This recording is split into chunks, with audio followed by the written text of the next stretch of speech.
अच्छा, यूजुअली हमारे जी। वहाँ ये भी कहा जाता है कि जो मर्द है ना, ठीक है, वो मीठा जो है ना ज़्यादा के ज़्यादा खाएं, और जो औरतें वो खट्टा ज़्यादा खाएं। मर्द अगर खट्टा खाएगा तो नामर्द हो जाएगा, नहीं, उसकी बिल्कुल नहीं। मर्दानगी ख़राब हो जाएगी, ये तो बिल्कुल सिसी बन जाएगा। नहीं, नहीं, नहीं, नहीं, मर्दों को खट्टा मत दो, घरों में भी बोला जाता है, ये अचार खाएगा तो सिसी हो जाएगा। और औरत को कहा जाता है खट्टा खाओ, प्रेगनेंसी के दौरान तो और आपको पता है ज़्यादा अभी कहा मैं जाता है, बताती हूँ आपको। और मर्दों को कहा जाता है मीठा ज़्यादा खाओ। व्हाट इज़ द बिल्कुल भी नहीं। मर्द अगर मीठा खाएगा तो मर्द की मर्दानगी खत्म हो जाएगी मीठे से? मीठे से, क्योंकि मीठा आपके पास क्या करता है फिजा, मीठा आपके पास इंसुलिन स्पाइक को ऊपर लेके जाता है। जब आपके पास इंसुलिन स्पाइक ऊपर जाएगी, मैंने अभी बताया, आपके पास टेस्टोस्टेरोन नीचे जाएगा। आपने अपनी मर्दानगी खत्म करनी है तो आप मीठा खाना शुरू कर दें डेली बेसिस पे। आपका पेट भी निकलेगा, आपको इंसुलिन भी ऊपर जाएगा, फिर वो आप औरतों वाली ब्रेस्ट जो है वो लेके फिरेंगे। और खट्टा जो औरतें प्रेगनेंसी में खाती हैं, इसकी मैं आपको साइंटिफिक रीजन बताती हूँ। बहुत सारी औरतें ऐसी हैं जिनको बॉडी में इलेक्ट्रोलाइट्स की कमी महसूस होती है प्रेगनेंसी में, जैसे पोटेशियम की कमी महसूस होती है, मैग्नीशियम की कमी महसूस होती है, सोडियम की कमी महसूस होती है।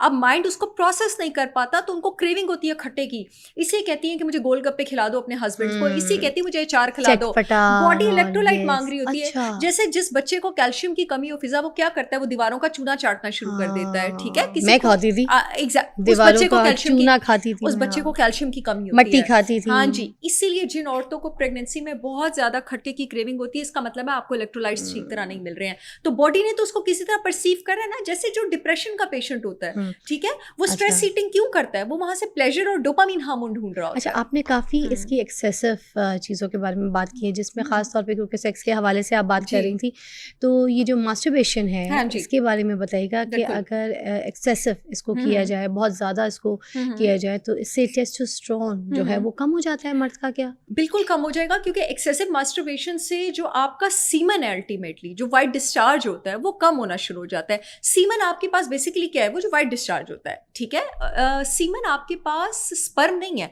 सीमन आपके पास वो फ्लूइड है जो कि स्पर्म को कैरी करता है आपके पास। अगर आप एक्सेसिव मास्टरबेशन करते हैं या एक्सेसिव सेक्सुअल एक्टिविटी करते हैं, ठीक है, और या विद मल्टीपल सेक्सुअल पार्टनर्स करते हैं, तो इसका मतलब है कि आपकी सेक्सुअल एक्टिविटी एक्सेसिव ही है, तो इसका आपका जो सीमन है वो कम होना शुरू हो जाता है वक्त से पहले। और अगर आपका सीमन कम है तो एक बहुत बड़ी निशानी है इस बात की, वो आदमी जिनका सीमन कम है, कि आपका टेस्टोस्टेरोन भी कम है। सबसे बड़ा तो ये नुकसान है आपके पास मास्टरबेशन का, बिल्कुल है। तो मर्द की डिज़ायर भी कम होगी सेक्सुअली?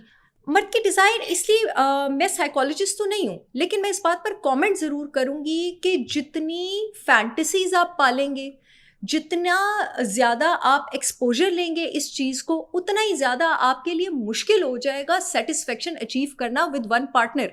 कॉमन सेंस की बात है ना। इस फॉर एग्जांपल जैसे जो लोग पोर्नोग्राफी में हैं, अब पोर्नोग्राफी में वो जो चीज़ें देख रहे हैं, जो एक्टिविटीज़ देख रहे हैं, उनकी घर में बैठी बिरयानी बनाने वाली बीवी, मेहनत करने वाली बीवी, कामकाज करने वाली बीवी, तो उनकी वो सारी फैंटेसीज पूरी नहीं कर सकती है।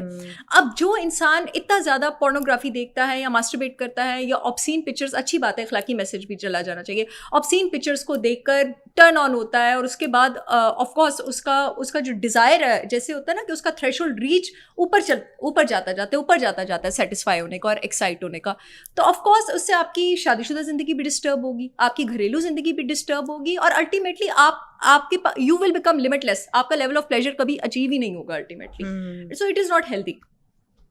अच्छा, एक हम वक्त के ऊपर बात करते हैं, ठीक है।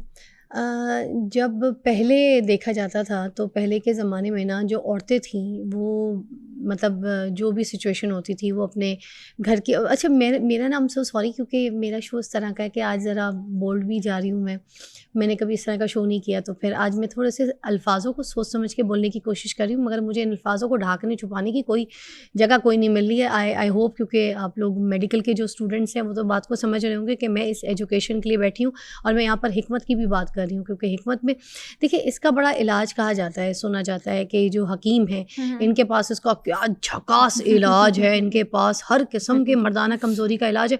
बड़ी से बड़ी दीवार का बैनर जो है ना वो सजा हुआ होता है खूबसूरत पेंट के साथ, लाइटों के साथ, कि भाई मर्दाना कमज़ोरी का इलाज हमारे पास है, हमारे पास आओ, 5 दिन में मर्दाना कमज़ोरी ख़त्म। अब बंदा जाके उनकी पता नहीं कौन कौन सी ऐसी दवाइयाँ जो है वो खा रहा होता है, कौन कौन सी जड़ी बूटियाँ खा रहा होता है, सही हैं गलत हैं इसके बारे में तो आपसे बात करूँगी, मगर ये जो हर जगह ऐड लगे होते हैं और इतने पैसे मिल रहे होते हैं, आपको पता है ना ये सोशल मीडिया पे बिल्कुल, फेसबुक, बिल्कुल। हर जगह पे बड़ा अन्निजिया एडवर्टाइजमेंट करते हैं ये लोग कि हमारे पास मर्दाना कमजोरी का इलाज है। ये क्या मिलता है इनके पास मर्दाना कमजोरी का इलाज, बताइए ना। देखिए, मैं तो कभी भी नहीं ये कहूँगी कि एक इंसान जो प्रोफेशनली क्वालिफाइड नहीं है, एक इंसान जिसने कोई जो आपको कोई ऐसी चीज़ दे रहा है जो फूड अथॉरिटी से अप्रूव नहीं है, जो आईएसओ सर्टिफाइड नहीं है, और जिस इंसान को पता है, एक इंसान जो बॉडी की बायोकेमिस्ट्री नहीं समझता, फिजा बॉडी की एनाटमी नहीं, बायोकेमिस्ट्री का मतलब है कि बॉडी में रिएक्शन क्या हो रहा है, एनाटमी का मतलब है कि बॉडी के स्ट्रक्चर किस तरह पड़े हुए हैं। एक इंसान जो ये नहीं समझता वो आपको जड़ी बूटी और दवाई देने के काबिल नहीं है। ड्रग रेगुलेटरी आपकी अथॉरिटी से कंफर्म ही नहीं है आपकी आईएसओ मेडिसिन। सर्टिफाइड फूड, जो आपकी हर्ब्स होती, जो सिंथेटिक सप्लीमेंट होता है ना फिजा, वो आपके पास एफडीए अप्रूव होना चाहिए। Perfect. जो हर्ब्स होती हैं ना, वो फूड अथॉरिटी और आईएसओ की कैटेगरी में आती हैं, वो ड्रग की कैटेगरी में नहीं Okay. आती हैं। लेकिन आपका जो भी वेंडर है, आप जिससे भी ले रहे हैं, आपका वेंडर भी भरोसे वाला होना चाहिए, वो भी क्वालिफाइड होना चाहिए, डिग्री वाला होना चाहिए, उसको बॉडी की बायोकेमिस्ट्री पता होनी चाहिए, और दूसरा अच्छा। आपके जिनके आप प्रोडक्ट्स ले रहे हैं उन पे भी ठप्पे होने चाहिए। इसका मतलब सही प्रोडक्ट हिकमत में मौजूद है, बिल्कुल मौजूद है, हकीम के पास इसका इलाज है बिल्कुल मर्दाना मौजूद है। कमजोरी का। हकीम के पास तो मुझे पता नहीं है मौजूद है या नहीं है, लेकिन अगर कोई क्वालिफाइड प्रोफेशनल है जिसने आपको डायग्नोज कर लिया, वो आपको सही रविश में लेके जा सकता है और वो इसको ट्रीट कर सकता है। अच्छा सर, बहुत सी औरतें जो है ना वो ये बात करती हैं जो 1 मिनट परफॉर्मेंस हस्बैंड की तरफ से, तो ये बहुत सी औरतें शिकायत Of करती course, हैं। जी, तो ये बिल्कुल। किस वजह से, क्या उनका इरेक्शन का उनका कोई प्रॉब्लम है, क्या है?